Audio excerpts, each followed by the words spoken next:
Bonjour à tous, bienvenue à cette émission. C'est officiel, c'est acté. Jodel Dossou a signé avec Sochaux, club de la deuxième division française ce mardi 24 janvier. Là, lui vient donc d'apposer sa signature donc, au bas du contrat. Il y a de cela quelques jours, Jodel Dossou n'est plus un odeur de sainteté avec Clément Foot. Finalement, il a décidé donc de claquer la porte puisque lui-même il a été poussé vers la porte en 9 matchs. Il n'a marqué qu'un seul but. Résultat donc moins bon que dont juge donc le staff technique de Clément Foot. Un autre joueur poursuit sa carrière, l'autre arrête, tire un trait sur sa carrière. Mohamed Aoudou, retenez ce nom, qui a fait donc les beaux jours des écureuils du Bénin. Lui, il arrête sa carrière à l'âge de 34 ans. Nous allons donc revenir tout au long de cette émission sur sa longue carrière puisqu'il n'a que 34 ans. En championnat Ligue Pro de football, l'éclaircie déjà à ce niveau puisque plusieurs clubs sont déjà qualifiés pour la Ligue Pro de football. Voilà donc la nomenclature de votre émission préférée sur votre chaîne. Un invité de Mac en plateau pour nous aider donc à décrypter l'actualité de la semaine et du jour. Patrick Novidé, qu'on ne présente plus.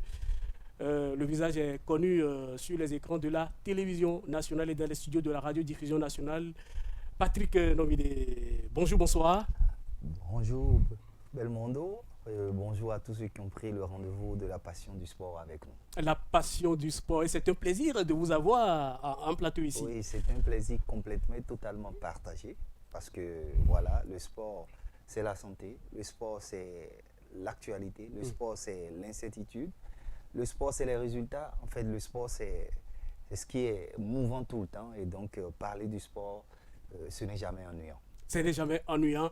Et puisque l'information de la journée de ce mardi 24 janvier, c'est la signature du contrat de Jodel Dossou avec Sochaux.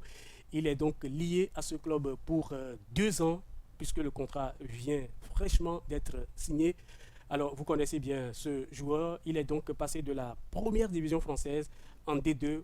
Pour vous, est-ce une promotion ou une descente aux enfers?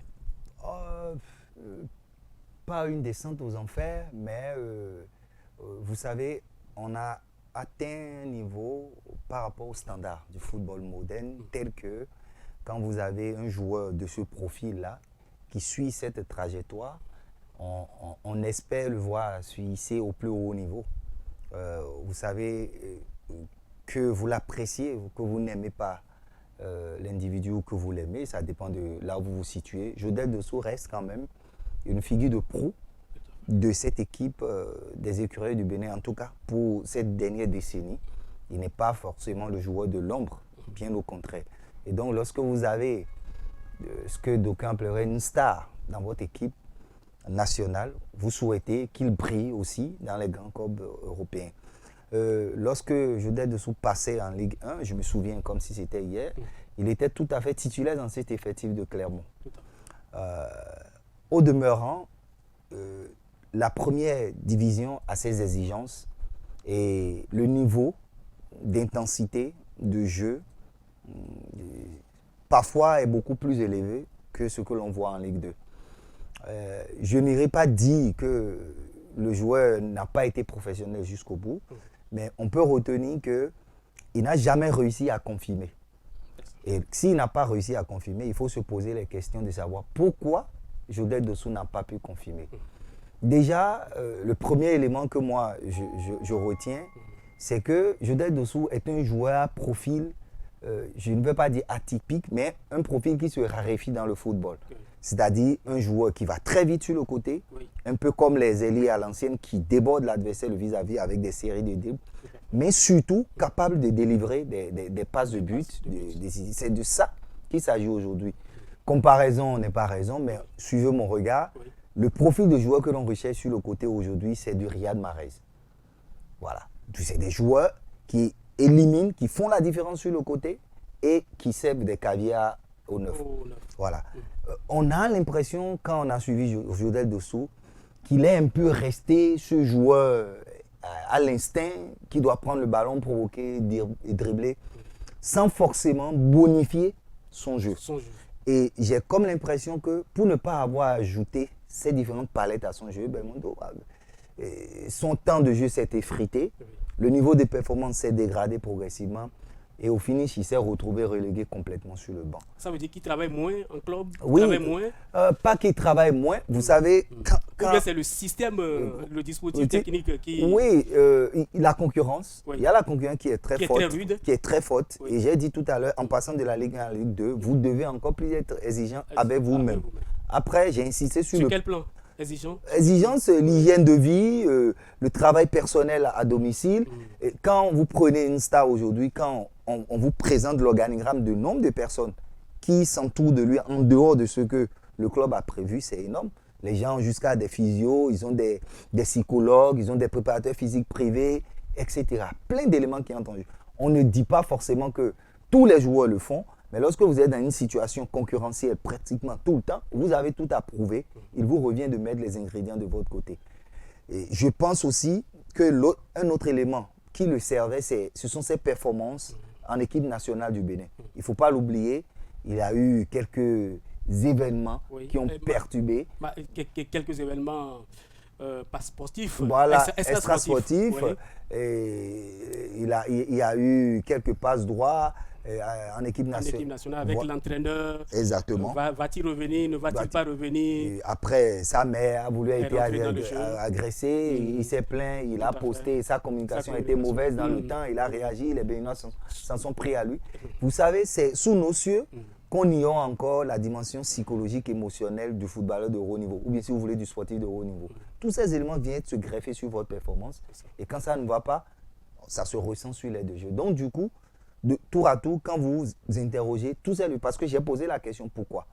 Quand vous regardez tous ces éléments-là, que ce soit au plan individuel, son activité au niveau de l'équipe nationale, la concurrence au sein de l'équipe, vous avez parlé du schéma tactique et même les préférences du coach, tous ces éléments-là mis de bout en bout ont progressivement contribué à mettre Joseph Dossou sur le banc. Et malheureusement, il faut se relancer. Ça, quoi, c'est la carrière qui prend un coup. Ça va le mettre un peu en retrait en équipe nationale. C'est un facteur défavorable pour lui, pour l'équipe nationale. Oui, forcément. Oui, parce que quitter la D1 pour la D2, oui, absolument. Ce n'est plus le même niveau. Non, c'est plus le même niveau.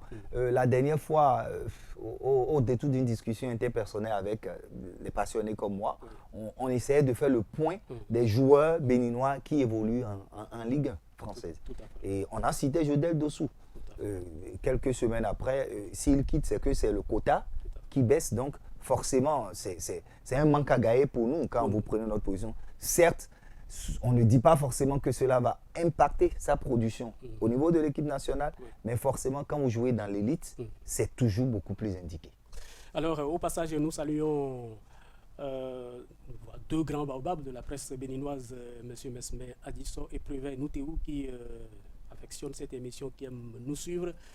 Au passage, nous faisons une grosse dédicace en plateau. Voilà, deux invités, en tout cas deux baobabs que vous connaissez bien et que vous suivez d'ailleurs en ce moment, mon cher Patrick Novidé. Ce sont des aînés de qualité. Ah, absolument. Alors, Patrick Novidé, il y a Mohamed Aoudou qui a commencé sa carrière à Dadje FC, qui a traîné sa bosse du côté de l'Algérie, qui a fini par la France Toulon et qui a 34 ans, a jugé bon de prendre sa retraite internationale. Vous connaissez bien ce joueur, vous avez suivi un peu également son parcours. Il a mis des buts d'anthologie, des buts stratosphériques au stade de l'amitié de Kounou, notamment contre le Mali et contre le Ghana également. Vous vous souvenez, en 2010. En 2010, alors, il nous a qualifié. Oui, tout à fait. À 34 ans, prendre sa retraite, pour vous, est-ce que c'est une retraite anticipée? Vous savez, c'est une question a priori simple, mais qui donne matière à réfléchir. Sous nos cieux, vous savez, tout à l'heure, on parlait de Joseph Dossou, nous n'avons pas beaucoup de joueurs au haut niveau. Et les quelques-uns, s'ils arrêtent leur carrière plutôt très tôt, ça laisse un goût d'inachevé. C'est vrai, le joueur a disparu des radars, on ne le voyait plus. Tout à fait. Et quand on essaie de... Il traînait même un bobo, une blessure Oui. au genou. Oui, voilà. une blessure qui le colle à la peau depuis des années. Exactement. Donc, il était jusqu'en 2016-2017 à Belouizdja. Tout à fait. Il était là. Après, Absolument. il a fait une pige, si mes souvenirs sont bons, à Malte, oui. FC Mostar, je crois. Absolument. Et après, il est redescendu. Vous avez de la mémoire. Il est redescendu à Cotonou pour un peu se relancer à UPI-ONEM. Ça n'a pas pris. Les bobos aussi sont passés par là. Tout à fait. Pour moi, c'est un joueur, si on était en littérature, je dirais simplement un autodidacte. C'est-à-dire qui s'est battu, qui a fait son parcours depuis son Koufou natal, qui a récité ses gammes. Il est d'Aplaroué. Et qui a réussi à s'imposer jusqu'à un certain haut niveau. Ça, c'est à saluer. Mais écoutez, quand vous regardez ça et vous repartez un peu en arrière, il a certainement laissé beaucoup d'énergie et beaucoup de plumes en chemin pour atteindre ce haut niveau-là. Et vous savez que le haut niveau, ça ne pardonne pas. Il faut être au top tout le temps, à 100%, 24 heures sur 24. Et donc, les plus grands, autour de la trentaine, vous savez, c'est comme une pyramide. Hein. Oui. Lorsque vous montez, que vous atteignez le sommet, en physique, je crois, on appelle ça de la résonance. Vous amorcez la courbe descendante, c'est-à-dire vous amorcez. Mais comme j'ai dit chez nous, l'abondance de biens ne nuit pas en termes de footballeurs de qualité. Mohamed Aoudou en était un. Je ne vous arrête pas, mais Cristiano Ronaldo rêve de revenir en Europe, Oui. Rêve de revenir au Bayern ou à Chelsea, à cet âge. Oui, Cristiano Ronaldo, vous dites CR7. Bon, c'est une parenthèse. Oui, c'est une parenthèse. Oui, voilà. Donc, il pouvait rêver, Tout à fait. mais est-ce qu'il en avait les moyens? La réponse est évidemment non. Mohamed Aoudou, il s'est battu, il a fait ce qu'il pouvait en tant qu'athlète. Maintenant, est-ce que également il a eu l'accompagnement nécessaire? Parce que qu'il vous souvienne, dans un passé pas trop lointain, la trajectoire des joueurs béninois en termes de professionnalisme était, je renverse la marmite, un secret de polichinelle. Lorsque moi, à Belmondo, j'arrive à trouver ma brèche, il y a ma famille qui est au courant que je pars, mais le quartier n'est pas au courant. Même mon coéquipier au club n'est pas au courant. C'est lorsque j'arrive en Europe, je signe le contrat parce que on brandit toujours cette épée Damoclès béninois qui dit que on a toujours un ennemi dans l'ombre qui vous en veut. Donc, excusez-moi de le dire sans vouloir jeter l'opprobre à quelqu'un, le joueur béninois voyageait très mal. On voyage, on n'arrive pas à rester à l'extérieur, on n'arrive pas à s'imposer contrairement à d'autres nations de la sous-région. Et donc, les Mohamed Aoudou étaient des exemples de joueurs qui se sont battus, que ce soit individuellement, collectivement, pour réussir à ce niveau. Donc, à 4 ans, avec les blessures, vous venez de le dire, commencez pas à penser à mettre fin à sa carrière. Ce n'est pas un scandale. Par contre, peut-être vous n'avez pas posé la question dans ce sens, mais par contre, j'insiste à le dire, l'après-carrière, c'est un gros défi. Il n'a rien dit sur l'après-carrière. Ouais, je pense que nous, les hommes de médias, d'une manière ou d'une autre, nous attendons l'après-carrière parce que vous avez encore peut-être votre âge multiplié par 2. Donc, il a encore à vivre peut-être, je ne lui souhaite pas un décès prématuré, mais il a à vivre encore plus d'une trentaine, voire quarantaine, voire une cinquantaine d'années. Donc, il doit pouvoir se reconvertir, faire une activité. Je pense qu'un des exemples les plus édifiants aujourd'hui, c'est Ozero Abdoulaye, qui est de l'autre côté de Ouida FC, qui est devenu Lotto Popo, je crois bien si je ne m'abuse. Il est entraîneur adjoint là-bas. Il récite ses gammes, il est en train de s'initier au métier du coaching. Je pense que Mohamed Aoudou peut s'inspirer de ce modèle-là et d'autres choses. Il y a plein de métiers du sport aujourd'hui qui se développent et je pense que ce serait à son actif. Après, je salue la trajectoire du joueur et ce qu'il a réalisé comme performance. Je pense que ce n'est pas négligeable. Il a des motifs de fierté en tout cas. On dira salut donc l'artiste oui. Et que donc l'après-carrière soit bien assurée. Donc par Aoudou Mohamed, à qui nous souhaitons donc un grand futur encore sportif. Alors l'autre fait marquant de la semaine, mon cher Patrick Novidé, c'est la présentation des vœux donc au président de la Fédération béninoise de football ainsi qu'à son comité. La grande famille du football s'est donc réunie autour donc en tout cas du président Massoulandi Chakussi. C'était un moment de communion. Et dans son message, le président de la Fédération béninoise de football a dit vouloir, au nom du comité, lancer un grand projet grandeur nature d'un centre de formation destiné aux footballeuses à Lokossa. Et le coût global donc, de ce projet est donc estimé à plus de 4 milliards de nos francs Est-ce que c'est pour vous, cette ambition n'est pas aussi trop démesurée, à votre avis? 4 milliards pour investir alors que chez les filles, alors que chez les garçons, on est encore à la traîne. Ouais, Belmondo, Oui. vous savez, on ne crache pas dans sa propre soupe. Hein. Donc, lorsque un président de fédération énonce un vœu Oui. de cette envergure, ça vous interpelle. Mm. Après, de manière beaucoup plus froide, reculée, parce que lorsqu'il annonce là, c'est forcément une très bonne nouvelle. Absolument. C'est certainement, je n'y étais pas, mais il a dû recevoir les salves d'applaudissements de ceux qui étaient là. Ah, absolument, Voilà, j'y étais. voilà, donc il devait avoir des salves Des salles d'applaudissements. d'applaudissements. C'est un visionnaire, c'est un grand homme, Mathieu Dejancus. Quand vous connaissez l'autre facette du monsieur, c'est un grand opérateur économique Tout à fait. et il est grandiloquent. Après, lorsque vous, Grandiloquent. oui, lorsque vous revenez à notre réalité, Pas des compliments. voilà. Non, c'est pas de compliments. Non, je vous en prie. Je vous en prie. Vous rendez compte de toute évidence que le premier chantier sur lequel il est, vous venez de dire, c'est le football professionnel, Oui. Ligue Pro. Oui. Il y a des divisions inférieures à cette Ligue Pro, football amateur, Ligue régionale. En tout cas, notre championnat a un format plutôt original, atypique. Je pense que ça doit être le seul dans la sous-région. Dans la sous-région. Et c'est exceptionnel. Tout à fait. Et ça interpelle plus Plus d'un. Voilà. Et donc, quand c'est comme ça, c'est déjà une problématique qu'il faut régler. Et honnêtement, quand vous regardez la gestion qui est faite de ce championnat actuel, il y a encore des problèmes de salaire. Il y a encore des problèmes d'entraîneurs. Il y a encore des problèmes de transport. Il y a encore pas mal de situations qui ne riment pas avec le professionnalisme. Des primes non payées aux arbitres. Des primes non payées aux arbitres. Oui. Il y a plein de petites situations comme ça Tout à fait. qui ne sont pas de nature à renforcer ce professionnalisme tant prôné.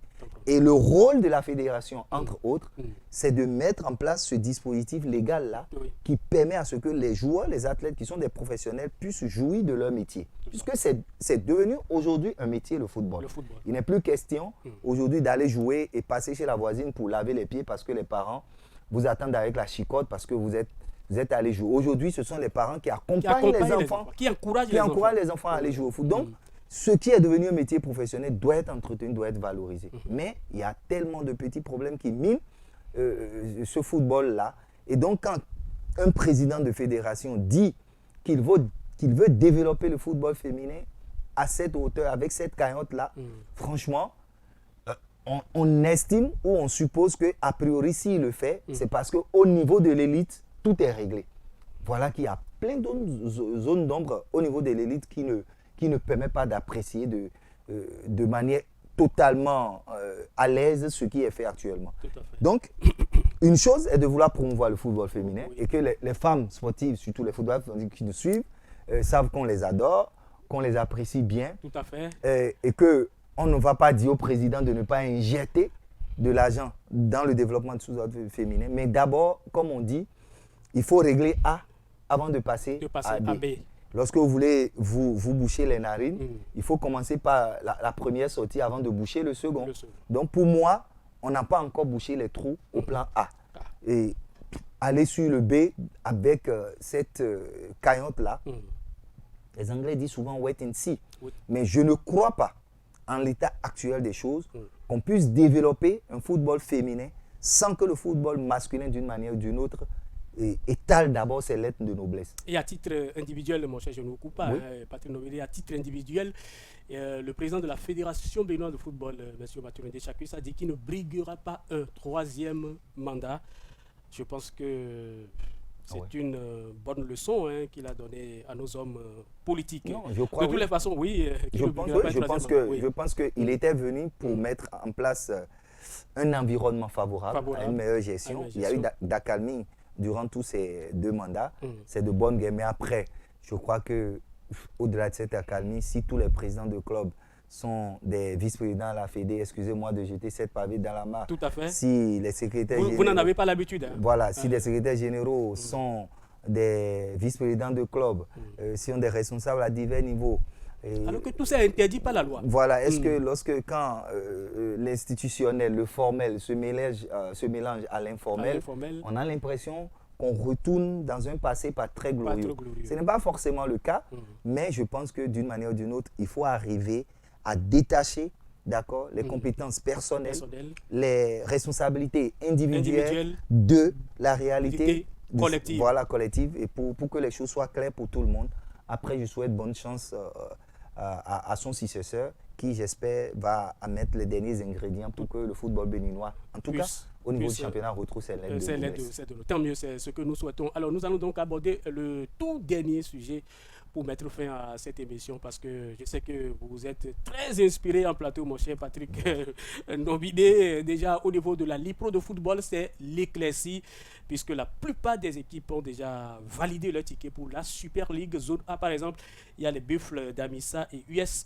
Zone B, Lotto Popo, dont on vient de parler, Dynamo, Dabomé, Dadier, FC, Bani, Ganser.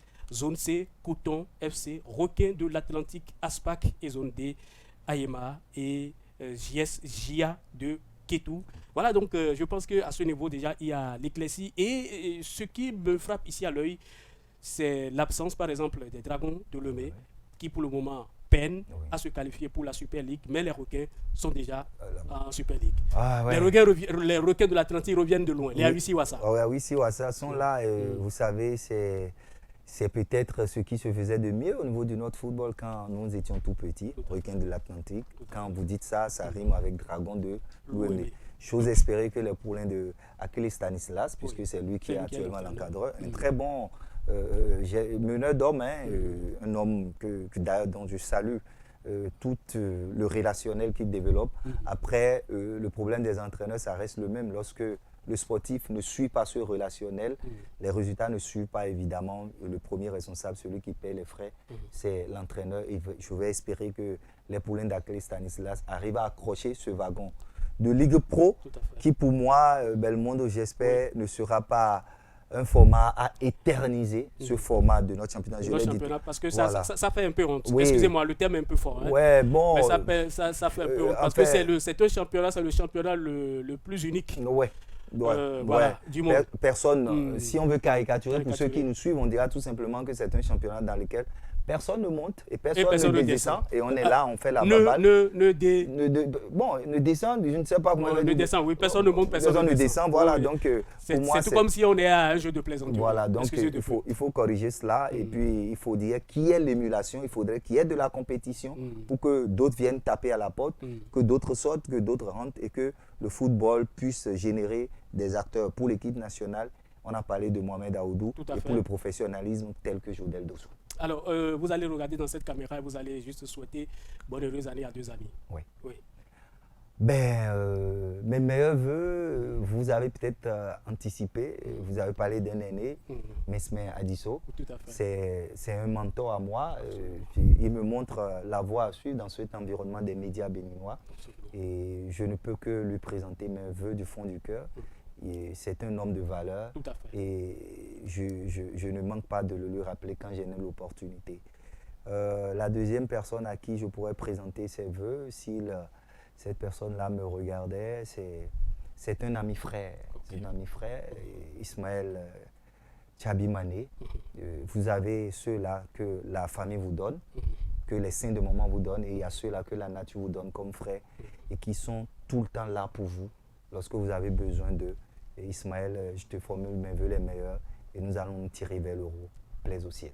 Merci Patrick Nobidé, merci d'être passé en plateau. Nous sommes très honorés de vous avoir à nos côtés puisque vos arguments et vos commentaires ont été très édifiants pour nous et j'espère pour les téléspectateurs. Merci à chacun, à tous et merci à Vitala Moussou qui est resté scotché donc à la réalisation de cette émission ainsi qu'à tous nos jeunes amis qui nous ont accompagnés du côté de la technique. Et merci, grand merci également à Roland Bédier qui m'a aidé dans la préparation de cette émission. À la prochaine avec le même plaisir.